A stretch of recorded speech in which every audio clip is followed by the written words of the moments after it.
আসসালামু আলাইকুম ওয়া রাহমাতুল্লাহ। সম্মানিত ভিউয়ার্স, কাছে ও দূরে যে যেখান থেকে দেখছেন সকলকে জানাই আন্তরিক মোবারকবাদ। মুসাফির কাকে বলা হয়? মুসাফির শরঈ পরিভাষায় তাকেই বলা হয় যে ব্যক্তি নিজ গৃহ থেকে ৪৮ মাইল তথা ৭২ কিলোমিটার অতিক্রম করার নিয়তে বের হয়, সফর শুরু করে, তাকেই মুসাফির বলা হয়। মুসাফির অবস্থায় তার নামাজের বিধান কি হবে? আল্লাহ রাব্বুল আলামিন সূরাতুন নিসার ১০১ নম্বর আয়াতে বলেন, ওয়াইদা দরাবতুম ফিল আরদি ফালাইসা আলাইকুম জুনাহুন আন তাকসুরু মিনাস সালাত। আল্লাহ রাব্বুল আলামিন বলেন, তোমরা যখন দেশ বিদেশে সফরের জন্য বের হও তখন তোমরা তোমাদের নামাজকে কসর করো। বুখারীর ১০৯০ নম্বর হাদিসের বর্ণনা।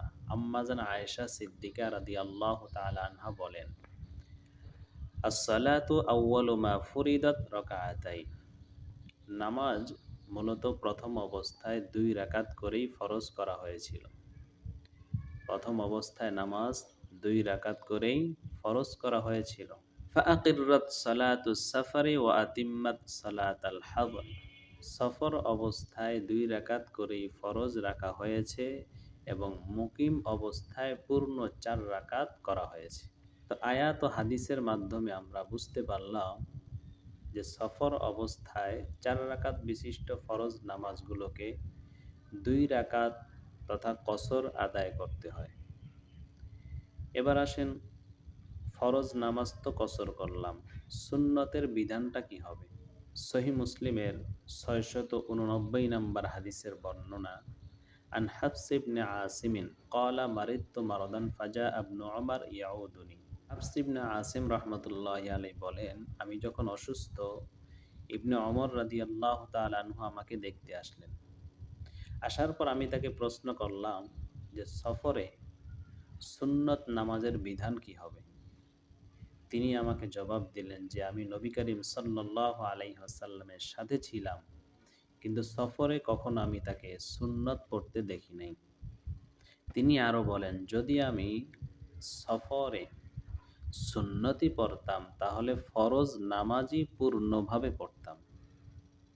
এরপরে তিনি আল্লাহ রাব্বুল আলামিনের কোরআনের ওই আয়াত তেলাওয়াত করলেন, লাকাদ কানা লাকুম ফি রাসূলিল্লাহি উসওয়াতুন হাসানাহ। তোমাদের মধ্যে, রাসূলের মধ্যেই রয়েছে তোমাদের জন্য উত্তম আদর্শ। এবার কথা হলো, কেউ যদি সফর অবস্থায় ৪ রাকাত নামাজ পড়ে ফেলে ইচ্ছাকৃতভাবে, তাহলে তার নামাজ গুনাহের সাথে ফরজ আদায় হয়ে যাবে।